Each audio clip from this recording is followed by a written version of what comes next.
Welcome back to my course Industrial Biotechnology, and now let me summarize what I tried to cover in the last class. That we discuss about the life cycle of the cells, and we also discuss what is the importance of the life cycle in the microbial cultivation system, or in a fermentation process. And we told you that in the life cycle we have lag phase, we have log phase, we have stationary phase, and we have dead phase.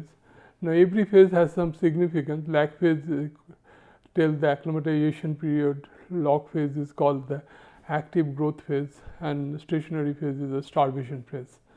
Now one thing we should have to remember, that in the fermentation industry we have two things simultaneously. We have one is inoculum preparation, another is the production fermenter.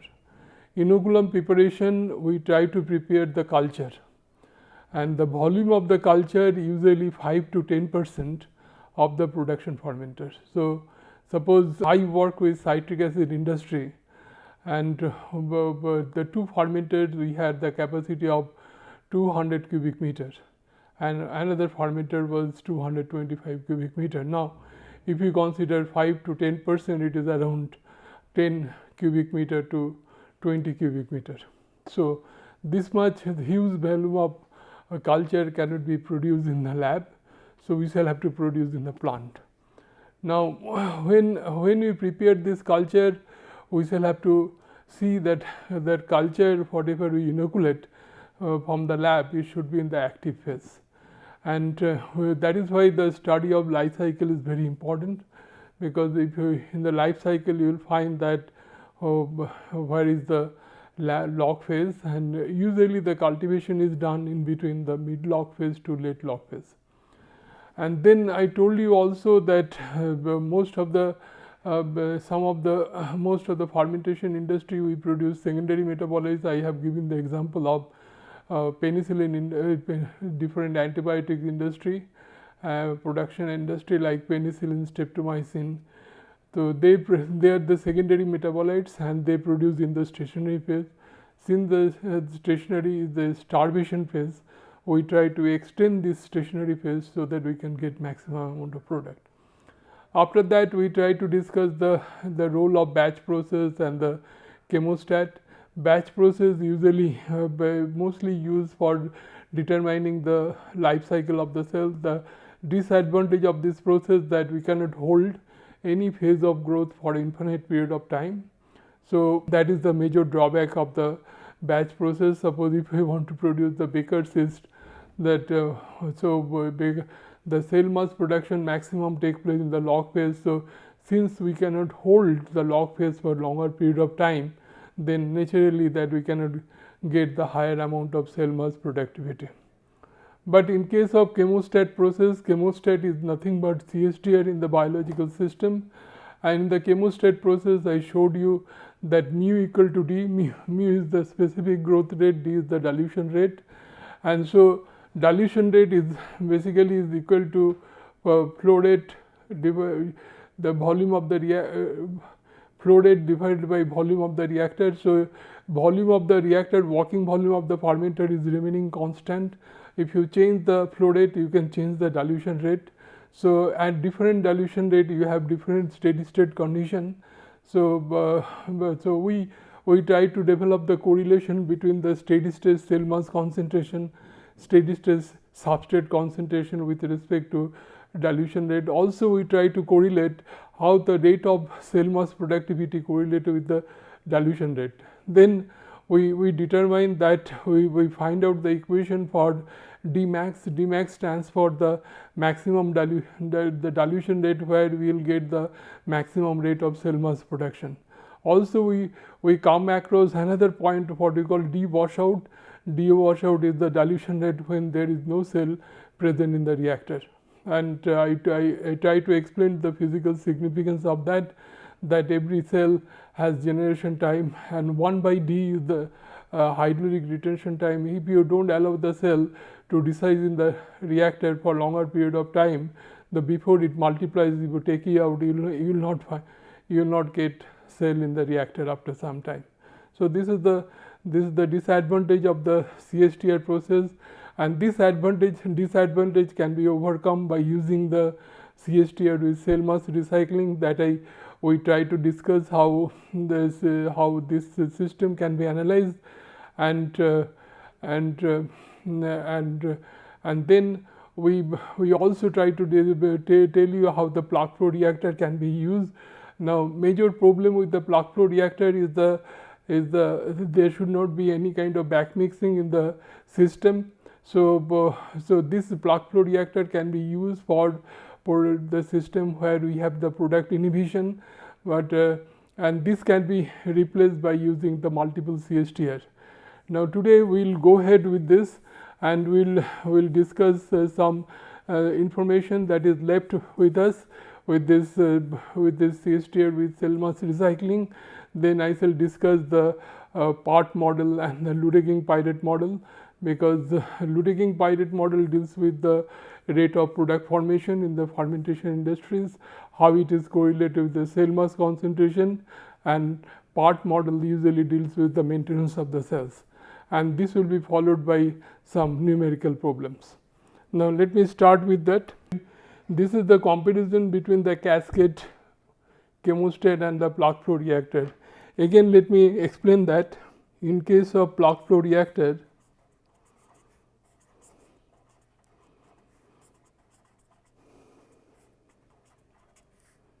tau plug flow reactor is equal to minus ds minus rs. So if you plot s this way, minus 1 by rs, if you have this kind of, this is S0 and this is S. Now I told you as S decreases, that 1 by rs increases, that means rs decreases, and this is an example of the product inhibition. So in case of CSTR, that the area under this curve will be this, which is much higher than area under for this plug flow reactor. So here the tau plug flow reactor is usually preferable. Now since that plug flow reactor is very difficult to operate, it can be replaced by using the multiple CSTR, what we call the cascade fermenters. This is the, so this is first reactor, second reactor, third reactor, fourth reactor, fifth reactor. So the 4 reactors in series will be equivalent to this plug flow reactor. So the smooth dashing curve represents the progressive decrease in substrate concentration with time spent in the plug flow reactor. To eliminate the product inhibition problem, plug flow reactor is to be selected, but operation and control are very difficult in case of plug flow reactor. For most fermentation process, chemostat offers significant theoretical advantage over the plug flow reactor and the batch reactor. That is why the plug flow reactor, if we replace by cascade reactor, cascade fermenter is usually CSTR in series, then that will be equivalent to plug flow reactor. Now I was discussing about CSTR with cell mass recycling. This is the typical example of activated sludge process, where it is largely applied. Activated sludge process, as you know, this is largely applicable in the different chemical and biochemical industries. This the influent is coming, then after this is the fermenter, after that it passes through the separator, the supernatant you take out, and the settled cell mass, a part of the settled cell mass you recycle back, and excess cell mass you take out from reactor. Now here we have, now when we do kind of recycling, one thing I forgot to mention, the purpose of recycling is to increase the retention time of the cells.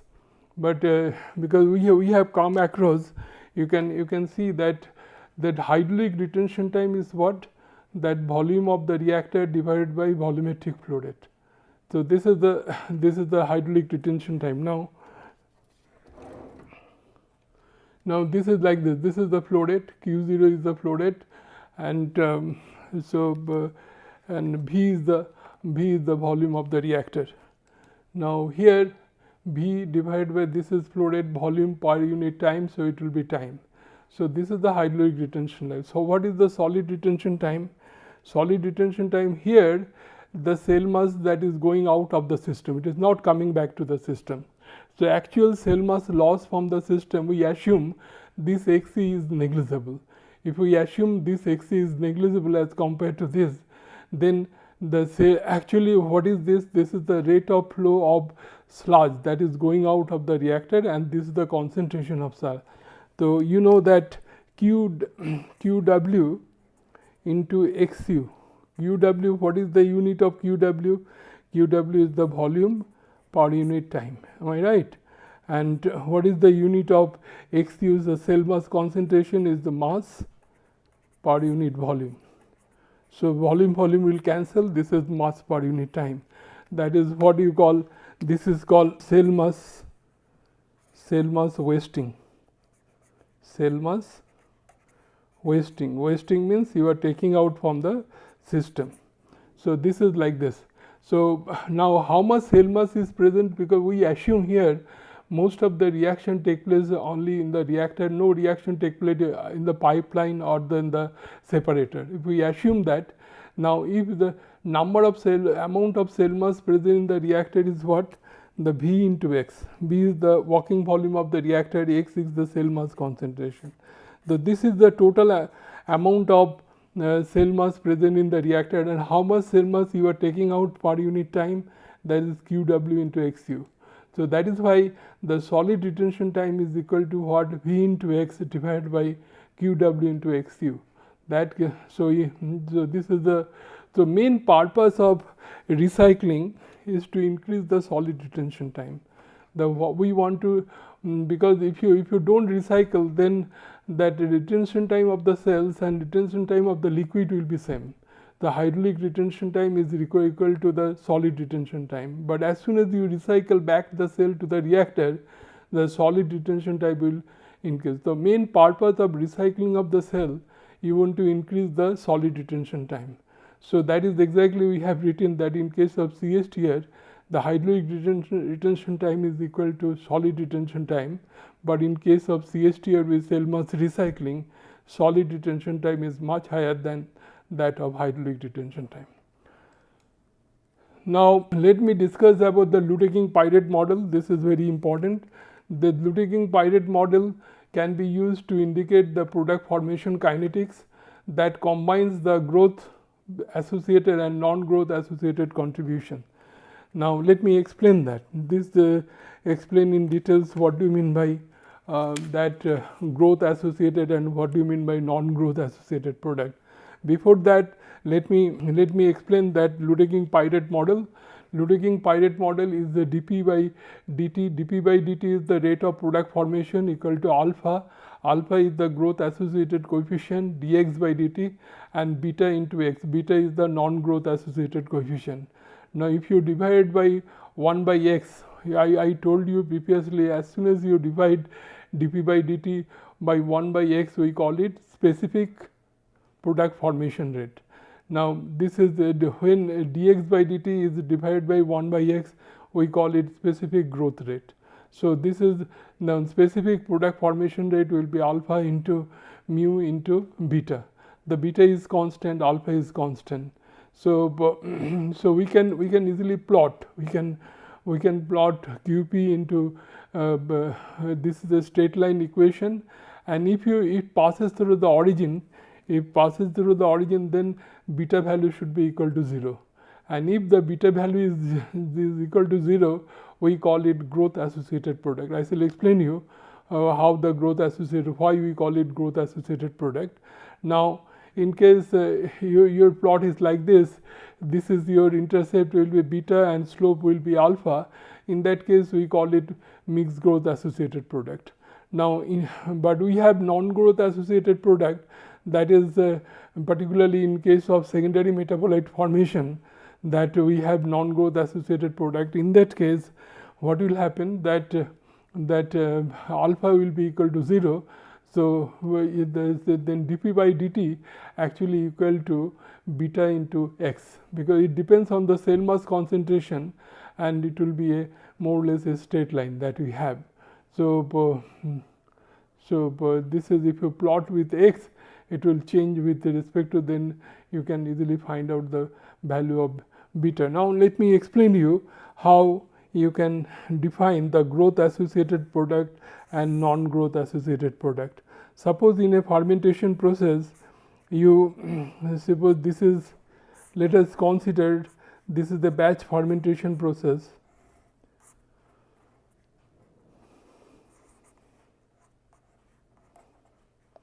Here you take the substrate or media, and then you put the cell mass here, and time to time you monitor that the cell mass concentration will increase like this with respect to time.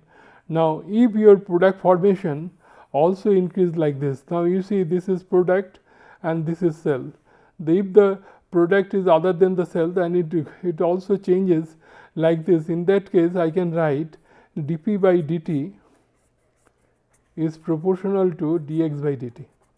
That is exactly what is called that product growth associated product, and this is equal to alpha into dx by dt.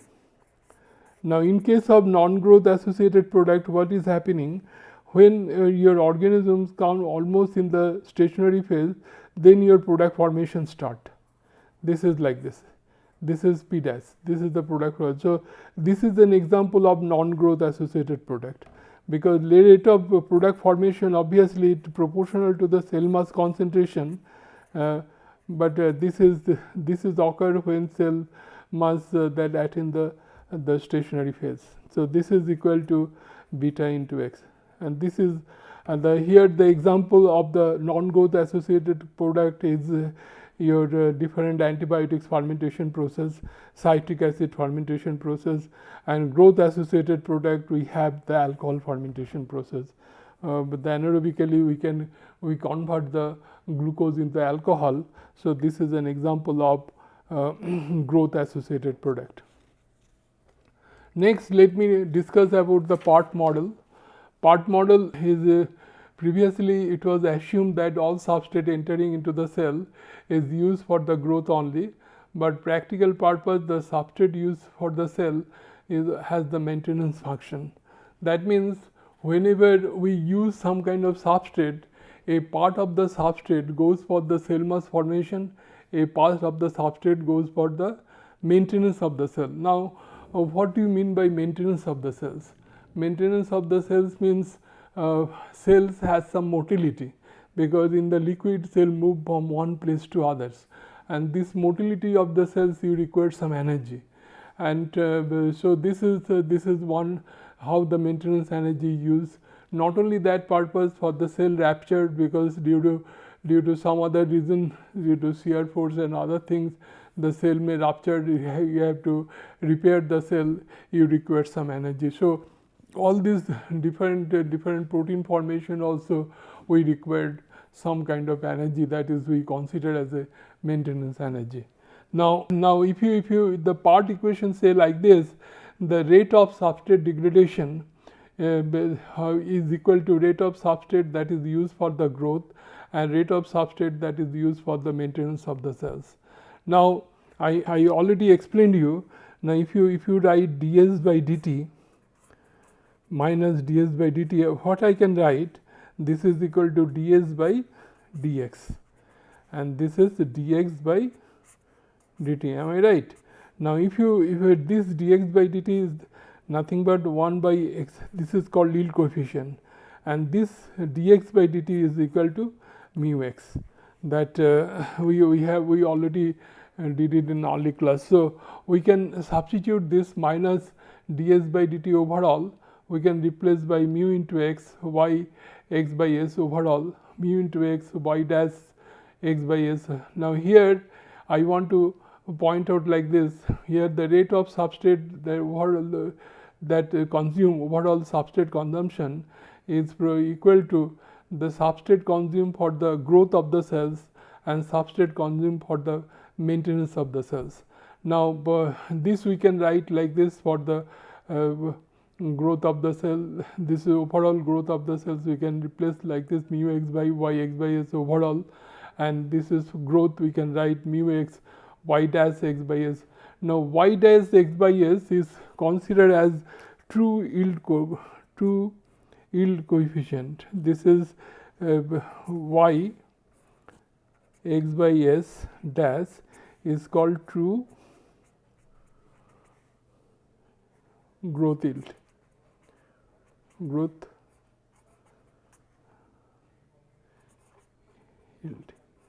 Or growth yield, or we can write it the cell mass yield. That means this is equal to also dx by ds, same as overall that overall yield coefficient. But here this ds by dx means the per gram of substrate how much cell mass produced when all the substrate is used for the growth of the cell only. No, it is not going for the maintenance of the cells. That is called the true yield coefficient. This is coefficient Cn. This we can write this. Now another thing I want to tell you, that rate of substrate used for the maintenance of the cells, this is proportional to what? This is when ds by dt, if you write this is used for maintenance. Now this is proportional to the cell mass concentration. More cell mass concentration, more will be the maintenance. Less cell mass concentration, less will be the maintenance. That is why when you equal this, this is m into x. M is the what you call maintenance coefficient. This is called maintenance coefficient and unit is time inverse. This is called maintenance coefficient and unit is time inverse. So here interesting that if we plot now, if we plot 1 by y x by s overall,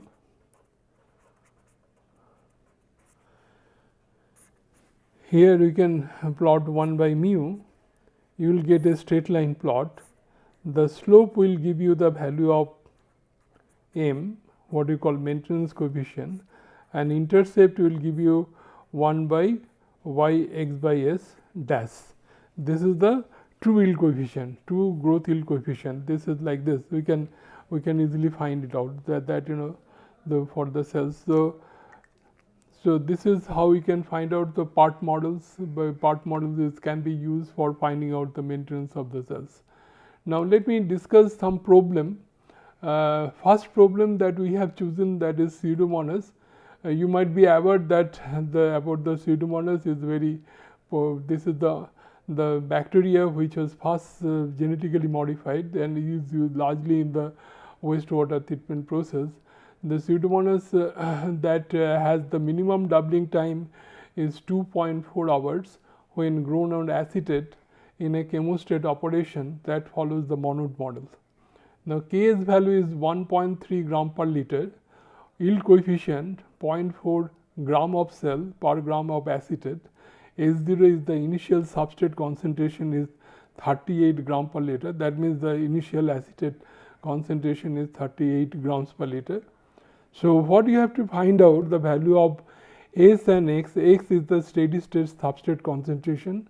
X is the steady state cell mass concentration at dilution rate D equal to half Dmax. Dmax is I told you in the last class, Dmax is the dilution rate when rate of cell mass formation is maximum. And also you have to find out the cell mass productivity. What is called the cell mass productivity? This is how much cell you are producing per unit time, that at 0.8 into Dmax, and you have to calculate also D washout. So this is a very interesting problem. Let us see how we can solve it. Now you can remember that that we calculated the doubling time. Doubling time, how you calculate? Dd equal to ln2 by mu. Am I right? When you use the minimum doubling time, then this will be d mu max. Though in this problem it is mentioned that Pseudomonas has the minimum doubling time 2.4 hours. So if it is 2.4 hours, then we can easily calculate mu max equal to 0.28 hour inverse, 288 hour inverse. Then D max you can calculate with the help of this equation. This we derived in the last class. Mu max 1 minus root over ks plus S0.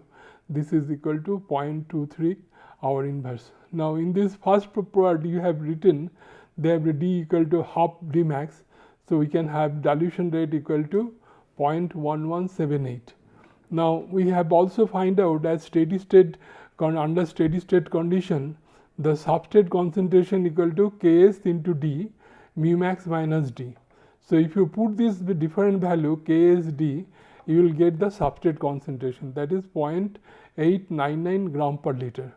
The X you can calculate Y X by S, S0 minus S, and this is equal to 17 gram per liter. So it is very easy to determine the steady state substrate concentration and steady state cell mass concentration in the reactor. Now in the second part dilution rate is 0.8 into D max. D max value already we calculated. So your dilution rate is what? 0.188. Now what is the cell mass productivity? Let me show you. Cell mass productivity is what? Cell mass